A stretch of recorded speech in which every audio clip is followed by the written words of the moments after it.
Hi, my name is Ryan George, and intimacy has always been a subject of interest for me. In our culture today, everything is so fast-paced, it's overly sexual, it's all about instant gratification that I think we've lost out on what it is that really brings us closer. Or at least an understanding of what brings us closer. Especially people around my age, the under 30 generation. I don't think we acknowledge or talk about enough what it is intimacy means to us. So, I decided to interview a few of my friends on subjects around that. Now, I don't expect this to create a movement or to change the world. I just felt these feelings and opinions needed to be out there in the universe. And if at least one person watches this and realizes that their thoughts and feelings aren't alone, that other people share them, that there's something to look forward to, or even if it just makes somebody laugh, then it's done its job. So here it is. The Intimacy Project. Say what you need to say. Say what you need to say. Say what you need to say. Say what you need to say. Say what you need to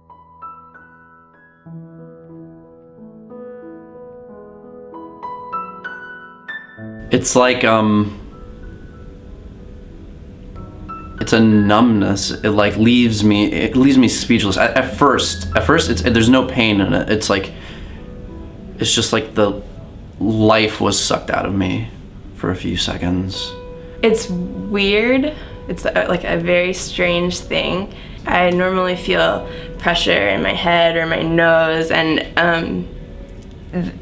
that kind of thing isn't something that I would really usually cry about. That's not the kind of like hurt that would make me upset in that way, but I definitely feel kind of like the opposite of being really excited and interested about somebody, where I feel tension but also excitement in my whole body. It's like everything pulls into this place of where I'm feeling something. It's like physically painful. Rejection, I guess, feels like a personal diss, even though it isn't always that. It's like having a future.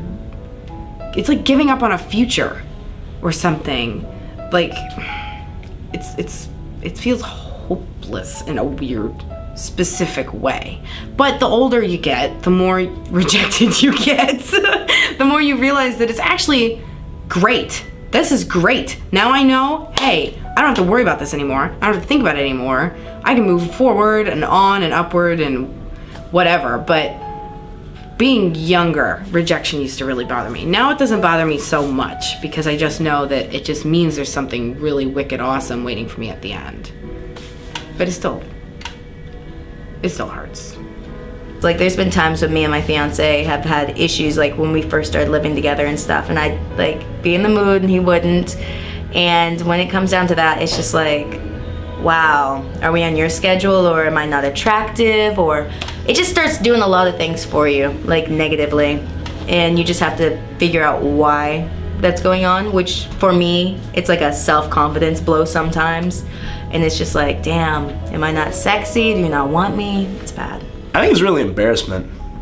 It's because you are putting yourself out there a little bit, even if it's like a first kiss and she doesn't, even if it's a kiss and she, the girl doesn't engage back. It's like, oh, I just tried this. I'm an asshole. I'm an idiot. Like my initial gut instinct reaction to it is, well, fuck you then.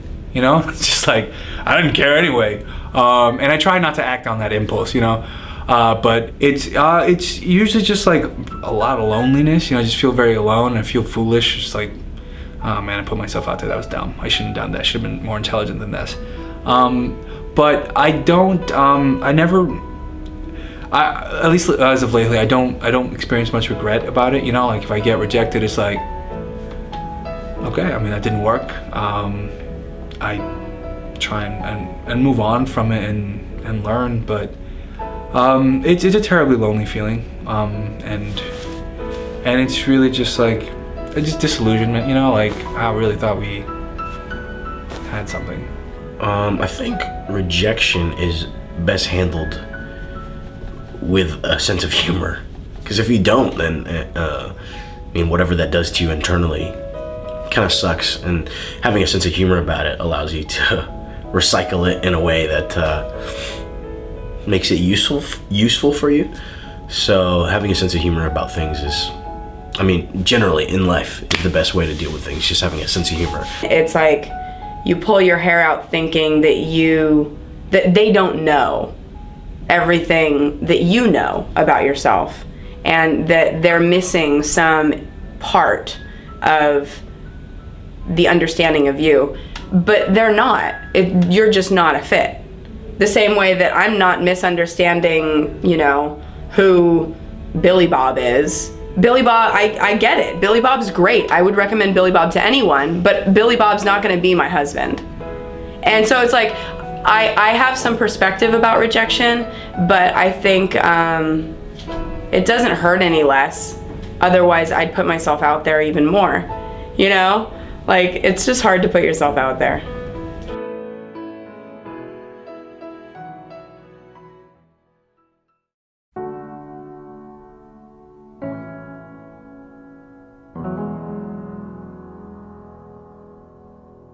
I never fear getting into a relationship.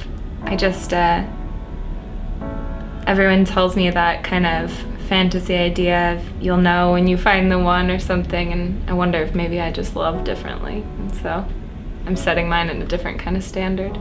Sometimes, yeah. Like at the beginning, because I told you I was in a bad relationship and stuff, when I first started talking to him, I told him I just want to be honest with you. I want you to understand me and for you to be vice versa. And there's been times where I've like told him things and I'm like, oh God, don't judge me. I don't want you to like come on and be like, oh, you're crazy or some shit, or that's not normal. And like, yeah, I've been scared to tell him some things, but eventually I always tell him everything, because for me, if there are no lies in a relationship and trust is key, and you have that much respect for someone not to lie to them and to be honest, then you have the best kind of relationship. Because a relationship, number one, like with a partner, that's your best friend, number one. That's your best friend in the whole world.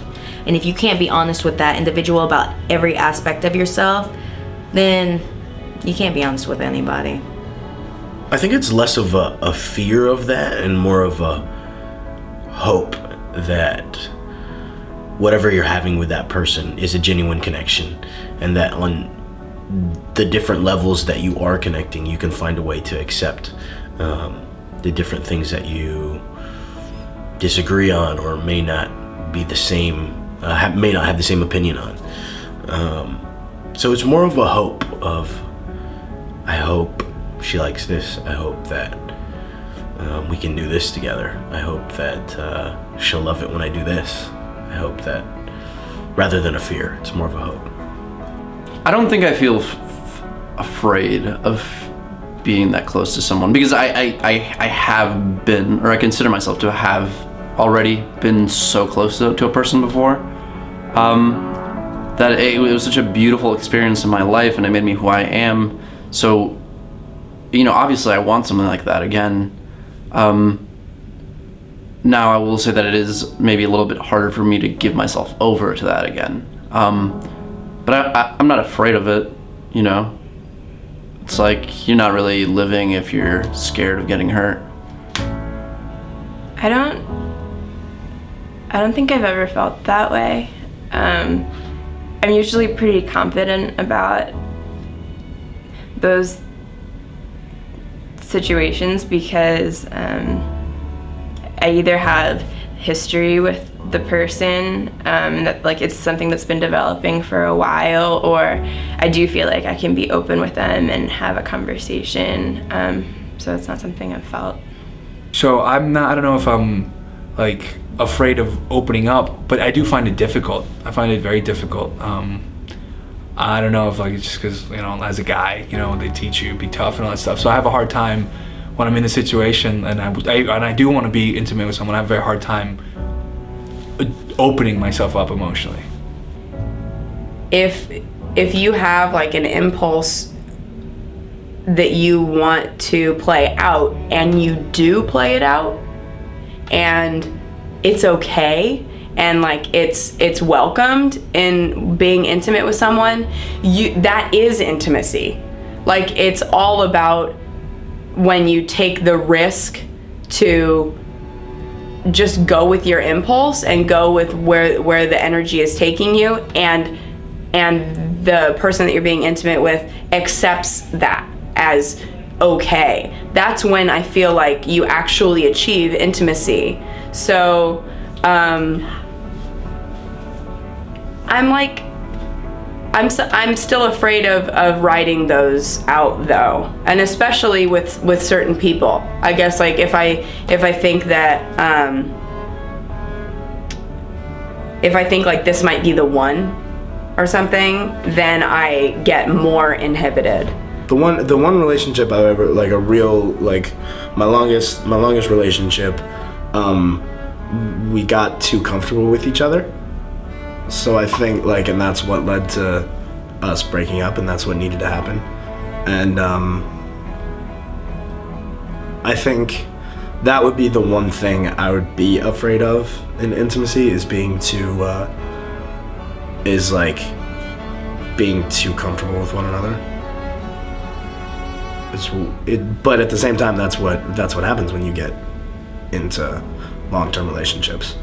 It's a balance. It's like I guess you just have to find that balance, whatever it may be. And I don't have any answers for that, obviously, but that would be the one thing I would be afraid of.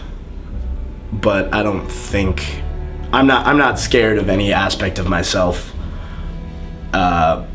coming to the forefront, and then it's like, oh, well, we can't do this anymore. Because if that's the case, then it obviously wasn't meant to happen, I think.